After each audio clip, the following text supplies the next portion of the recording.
E aí, meu povo, aqui é o JP, e agora a gente segue estudando dentro da eletroquímica, mas agora não mais falando de pilhas, e sim de eletrólise, que é o segundo tipo de reação que pode aparecer para a gente nos exercícios dentro desse assunto. Bom, vamos lá então.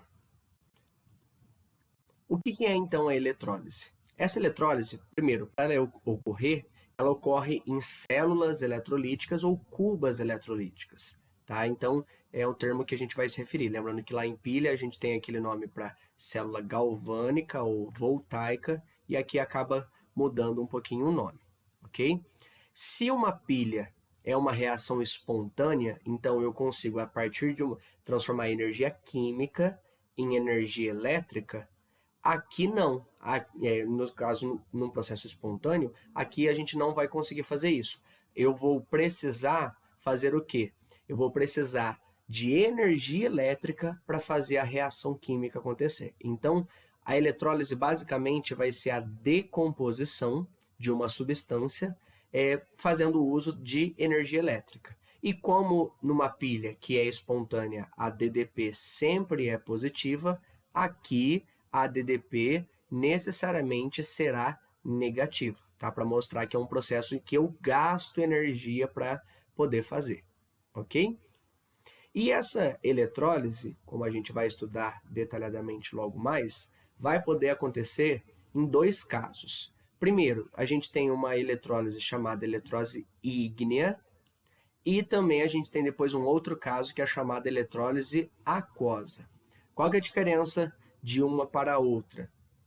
A ígnea acaba sendo até mais fácil de trabalhar do que a aquosa, mas basicamente para eu conseguir fazer uma eletrólise ígnea, eu vou precisar de um composto iônico no estado líquido. Então a gente vai precisar fundir esse composto iônico e aí justamente eu consigo fazer quando eu tenho esse composto fundido, eu tenho justamente maior mobilidade nesses íons para poder deslocá-los e aí fazer a reação química acontecer com a passagem de eletricidade, tá?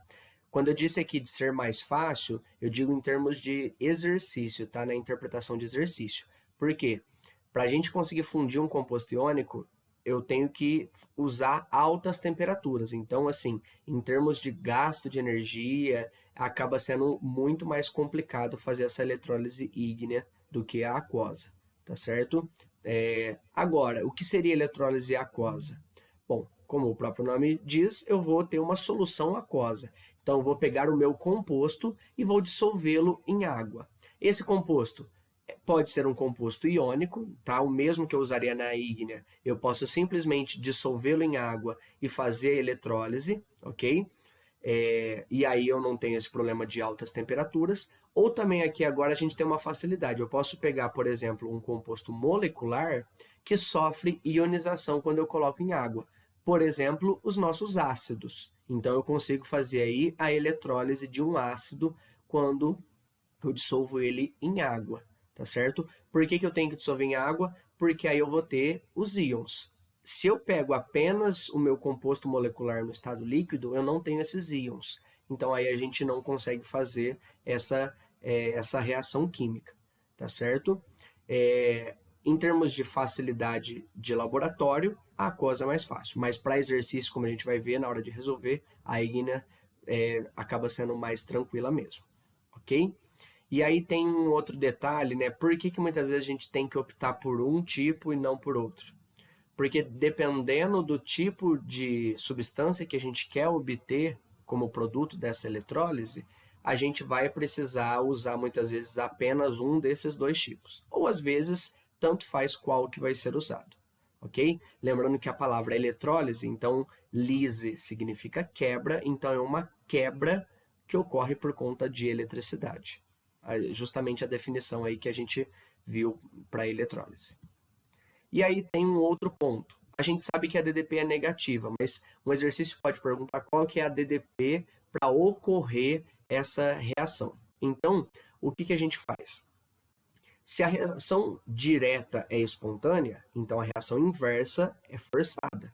Ou seja, se a reação direta seria uma pilha, a inversa seria uma eletrólise. E mesma coisa o caso contrário. Então, Quando ele perguntar qual é a DDP que eu preciso para fazer ocorrer uma eletrólise, é só eu pensar com essas substâncias que eu tenho, se eu fosse montar uma pilha com elas. Então, qual DDP que eu conseguiria obter dessa pilha?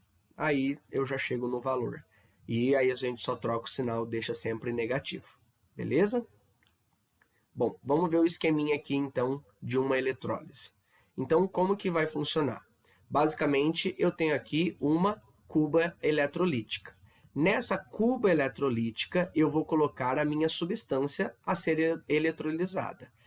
Essa substância precisa estar na forma iônica. Então, ou eu pego já um composto iônico que já tem os seus íons e faço a fusão deles, e aí eu tenho a eletrólise ígnea, ou pego a substância, dissolvo em água, e aí ou eu já separo esses íons, ou eu produzo esses íons no processo de ionização, ok? Aí no caso da eletrólise aquosa. Além disso, a gente tem aqui dois eletrodos que geralmente serão inertes, porque eu não quero fazer com que esses eletrodos participem da reação. Eles estão aí só para ajudar na condução da eletricidade, tá certo? E aí, se são eletrodos inertes, geralmente a gente usa eletrodos ou de platina, que é um metal, então é um bom condutor, mas ele é pouco reativo, é um metal nobre, ou a gente usa um eletrodo de grafite, que mesmo não sendo um metal, né, então é um composto ametálico, mas ainda assim é um bom condutor de eletricidade e não é tão reativo comparado aí com outras substâncias. Além disso, se eu preciso de energia elétrica para fazer essa reação acontecer, então eu tenho que pegar uma fonte de energia elétrica externa, eu preciso de um gerador elétrico. Então é como se eu usasse uma pilha para fazer essa reação acontecer. E aí a gente indica aqui em cima. Então eu tenho esses eletrodos conectados por um fio e nesse fio eu coloco a minha pilha, o meu gerador elétrico. Lembrando que a gente está usando aqui uma notação lá da física, tá? Então são essas duas barras, uma maior e uma menor, e aí quando eu represento assim, sempre a barra maior é o polo positivo e a barra menor é o polo negativo, tá? Na hora de fazer essa representação aí do nosso gerador. Então tudo isso é a nossa cuba eletrolítica. E aí, o que vai ser o cátodo e o que vai ser o ânodo para uma eletrólise? Então, vamos lá.